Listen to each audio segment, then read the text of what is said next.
কোনো স্ত্রী বাবার বাড়ি থেকে খারাপ হয়ে আসে না, মনে রাখবেন শ্বশুর বাড়ির তিক্ত অভিজ্ঞতা একজন মেয়েকে অনেক সময় খারাপ বানিয়ে দেয়।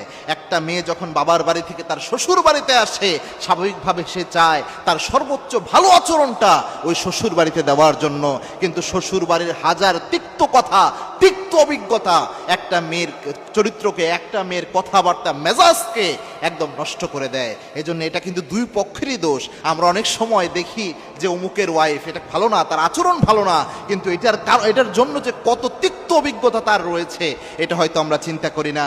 এজন্য আল্লাহর হাবিব সাল্লাল্লাহু আলাইহি ওয়াসাল্লাম বলতেন, তোমরা পরিবারে একজন আরেকজনের উপর ইনসাফ করবা। একজন হাজবেন্ড তার ওয়াইফের উপর ইনসাফ করতে হবে, একজন ওয়াইফ তার হাজবেন্ডের উপর ইনসাফ করবে, একজন শাশুড়ি তার ছেলের বউয়ের উপর ইনসাফ করবে। এরকম কোনো আচরণ করা যাবে না যেটা আরেকজনের জন্য জুলুম হয়। মনে রাখবেন, না জুলমু জুলমাতুন ইয়াউমাল কিয়ামা, আপনি জুলুম করলে কথার মাধ্যমেও এটার জন্য কিয়ামতে আসামি হয়ে যাবেন।